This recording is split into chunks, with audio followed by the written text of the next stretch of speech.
ตัวเมืองพนทง2026ทุกท่านถือได้ว่าเป็นอีกหนึ่งเมืองของแข่งเวียงจันทน์ได้บอกว่าจะเป็นวังเวียงเมืองเฟืองจังซีเมืองพนทงนี้ก็เป็นเมืองที่ว่าเป็นจุดสุ่มใหญ่ของแข่งเวียงจันทน์อีกหนึ่งจุดเนาะแล้วก็เป็นนอกจากจะเป็นเมืองทางผ่านเส้นทางเลขที่13เหนือแล้วก็ยังเป็นเมืองที่เขาจะคุ้นหูในชื่อคำว่าพนทงนี่ดีได้เนาะสำหรับเมืองดังกล่าวนี้มันก็เป็นอีกหนึ่งจุดได้เนาะเวลาเขาเดินทางมาเขาก็ต้องได้มาพักรถมากินข้าวอย่างซี่เนาะถ้าว่ามาเส้นทางเลขที่13เนี่ยก็จะพาเมืองพนทงนี้มา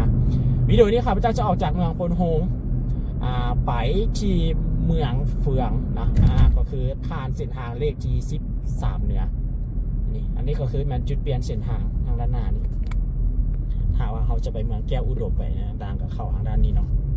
ไปลินหน้าเคลื่อนบอจังสิไปทางนั้นนี่สำหรับทางขึ้นทางด่วนเนาะเนี่ยขึ้นทางด่วนกับแมนอยู่ทางด้านหน้านี่ของเมืองพนทงนี่เนาะกายเซเว่นไปอีกน้อยนึงอันนี้จะเป็นเซเว่นของเมืองพนทงเนาะเซเว่นทำอิฐเด็ดของเมืองพนทงเนี่ยนี่เด้อใช้ระยะเวลาก็ประมาณ30ปลายนาทีเนาะเขาจะลงจากกันหินเหิบเนาะเข้าสู่เมืองเฟืองทางเข้าไปซื้อซีออกเข้าไปในนครหลวงเด้อทุกท่านถ้าจะกลับนครหลวงก็เป็นขี่ซื้อเลยเนาะตามเส้นทางนั้นไปเลยหรือว่าถ้าจะกลับนครหลวงจะเข้าทางด่วนก็เข้าได้นะมาใช้ทางด่วนนี้การเดินทางในช่วงระยะเวลาจากนครหลวงเวียงจันทน์หาเมืองวังเวียงนี่มันจะสามารถนำไส้ได้2เส้นทางได้สำหรับที่เป็นเส้นทางรถเนาะก็คือนำไส้เส้นทางเลขที่13เหนือนำไส้เส้นทางด่วนหรือว่าเขาจะนั่งเป็นรถไฟเนาะจากนครหลวงเวียงจันทน์ไปที่เมืองวังเวียงได้เลย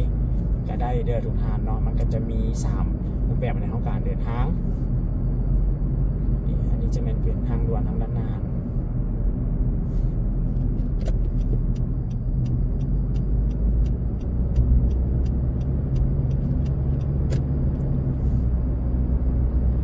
ด่วนสถานีโพนโฮง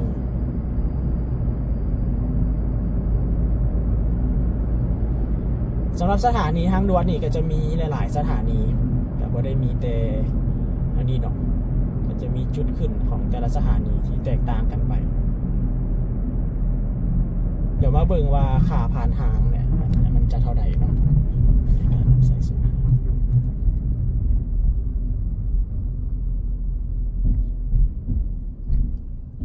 กดบัตร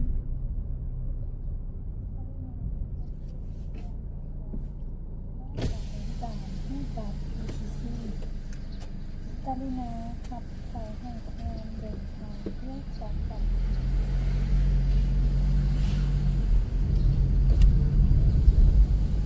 แล้วได้ทุกท่าน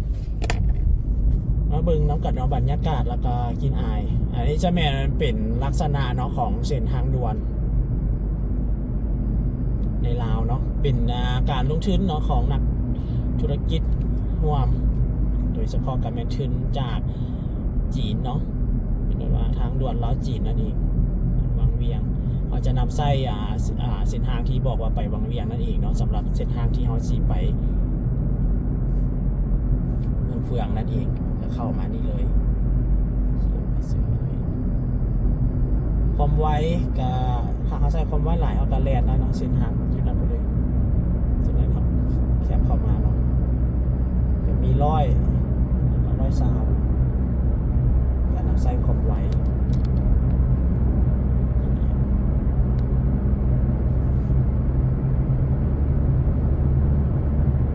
สำหรับเส้นทางด่วนเส้นทางเส้นนี้เนาะเป็นเส้นทางทำอิฐเนาะทางด่วนทำอิฐเนาะที่มี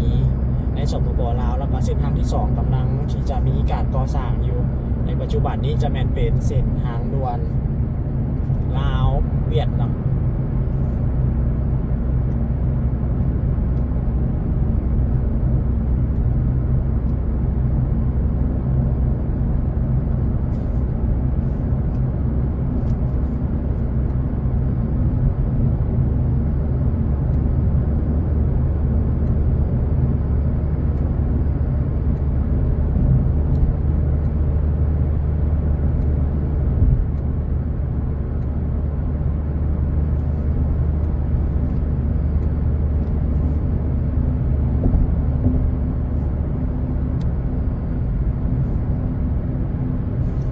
วังเวียงกับอีก51ลัก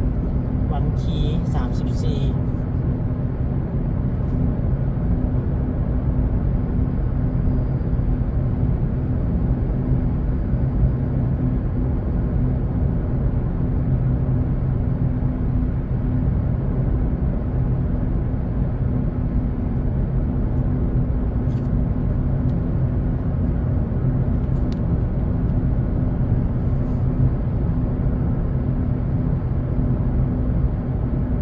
สำหรับทางด่วนอยู่ในบ้านของเรานี่ก็ถือได้ว่าก็พูดถึงคาดว่าจะเป็นทางดีนะหลายขนาดนั้นเนาะมันก็จะมีรู้สึกได้ว่าบางจุดเนาะมันก็จะเป็นคลื่นเป็นอันนั้นไปอย่างเช่นนะบ่ได้ถึงขั้นว่าเรียบเนียนอย่างไปประมาณนี้เนาะแต่ก็ถือได้ว่าดีในหลายเลยแหละเนาะจุดที่มันเป็นขึ้นอย่างเช่นก็มีอยู่เนาะแต่ว่าบรรยากาศกินอายของเส้นทางด่วนนี่จะเห็นตามสายพลูไปเลยเพราะว่าเป็นเส้นทางที่เพิ่นในการตัดชื่อ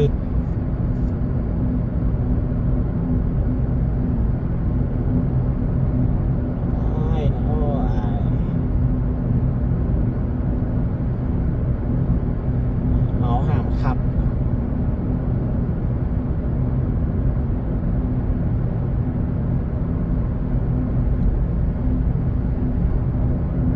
ตามเนี่ยสองข้างทางนี่จะเห็นได้ว่าเป็นอันนั้นเลยเนาะเป็นส่วนอย่างของประชาชนนี่แล้วก็มีจุดที่บุกเบิกใหม่จุด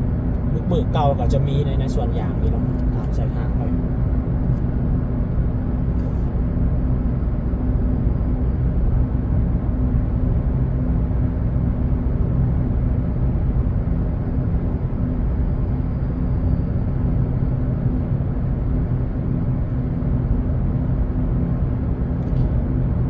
เส้นทางแล้วแมนเพิ่นจะมีการแบ่งเนาะแบ่งแล้วก็เห็นว่า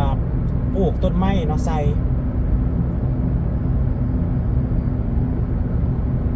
เป็นแนวขันเนาะ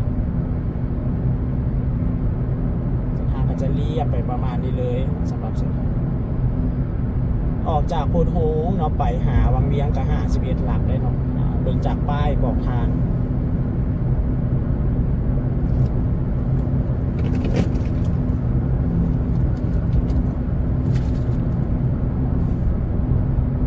อันหน้านี้จะเป็นการเข้าอุโมงค์นี่ทุกทานเนาะ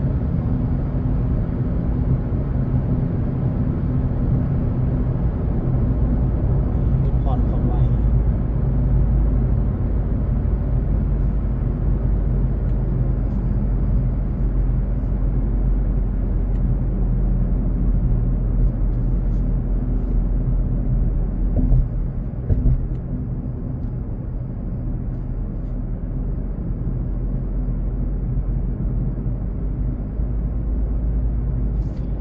มีอุโมงค์เดี่ยวนี่เลยเนาะของทางด่วนนี่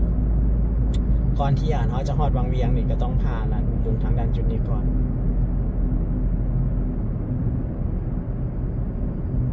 มีดินเจือนกว่าทางด้านหน้าคือเห็นป้ายขึ้นว่าดินเจือนเนาะ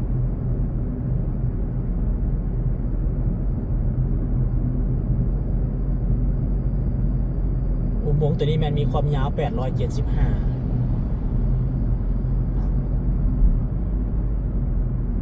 สโลว์ดาวน์คือบอกให้สโลว์ดาวน์นะนี่ยังเกิดขึ้นนะทางด้านหน้านี่อันนี้จะเป็นรถทัวร์เป็นว่านี่อ๋อวืบนี่เข้าทางด่วน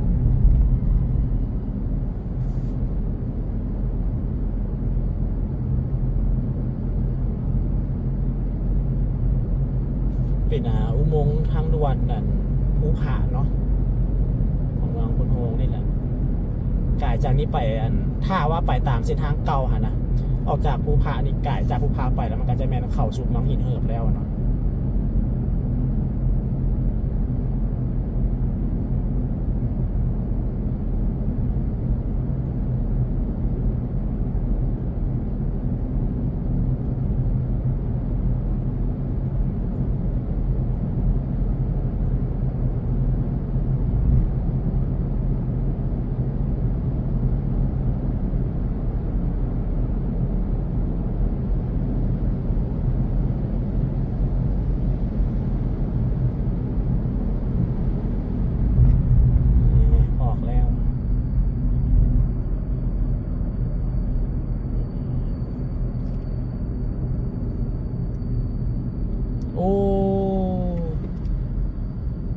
แนวใดเนาะเฮ็ดแบบนี้เนาะ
แนมจากจุดนี้ไปเลยก็ถือว่าเห็นแล้ว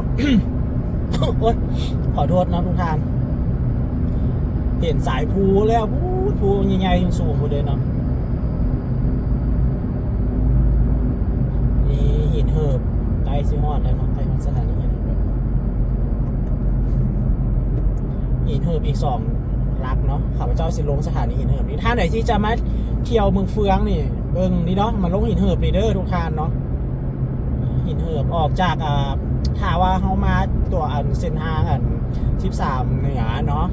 เลขที่13เหนือแล้วของคนโฮงหันนะเรามาเข้าสถานีเป็นโฮงก็ใช้เวลาอยู่ประมาณ10 ปลายนาทีนี่ก็จะมาฮอดแล้วเนาะสถานีหินเหิบ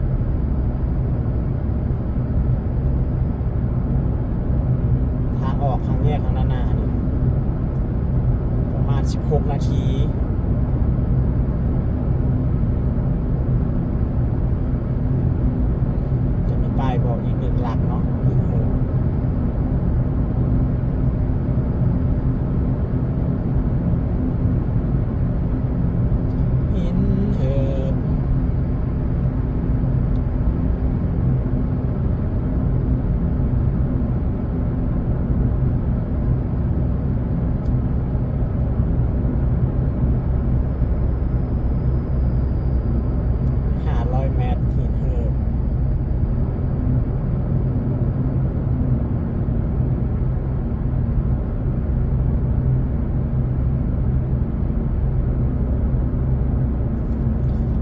วังเวียงอ่างน้ำงืมหินเหิบเนาะจุดออกรถเลี้ยวทางกำขวามาเบิ่งเนาะครับว่าค่าผ่านทางเท่าไหร่บ้างนี่ครับ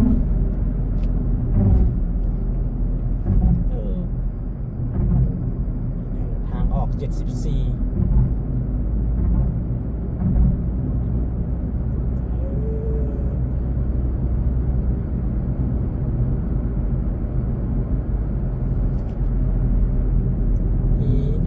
เจ้าลันยู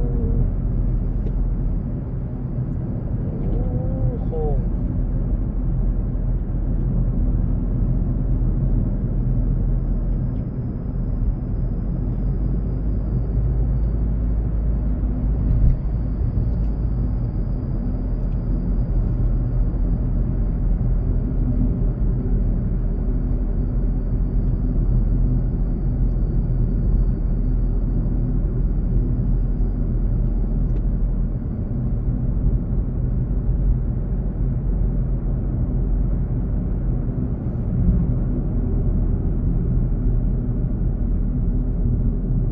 มือนี้เปิดซองเดียวนะเปิดซองเดียวให้เขา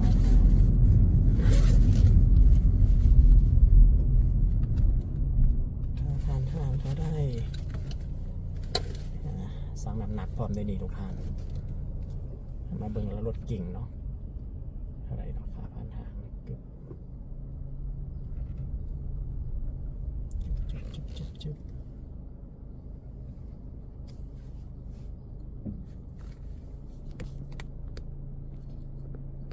นี่เป็นสถานีเก็บเงินแบบลักษณะเป็นประมาณนี้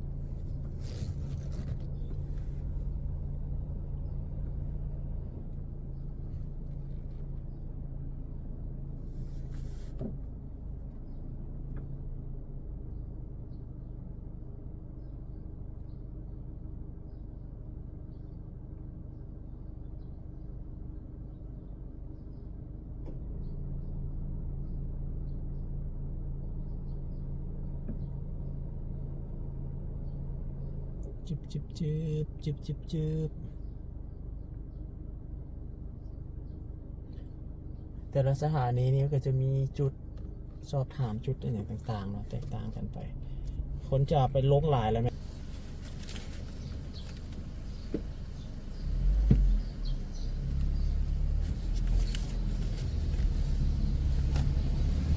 ระยะทาง10 ปลายลักโบแมนมันกายเนาะว่าพิษเนาะเขาใช้เวลา10 ปลายนาทีจ่ายเงินไป 34,000 กีบเนาะค่าทางด่วนดีมันก็จะมีป้ายบอกเอาไปเมืองเฟืองสิเขาก็จะเลี้ยวทางกำซ้ายมือเนาะเข้าตัวเมืองจะเลี้ยวทางกำขวามือนี่Welcome to เมืองเฟืองเนาะอันนี้ก็เป็นอีกหนึ่งบรรยากาศนะแล้วก็อีกหนึ่งเรียกว่าการเดินทางเนาะโอ้เพิ่นติดป้ายติดถุง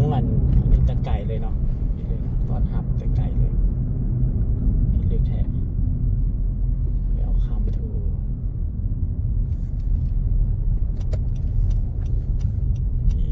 เดี๋ยวไปกินข้าวกินน้ำก่อนเนาะทุกท่านจึงไปต่อ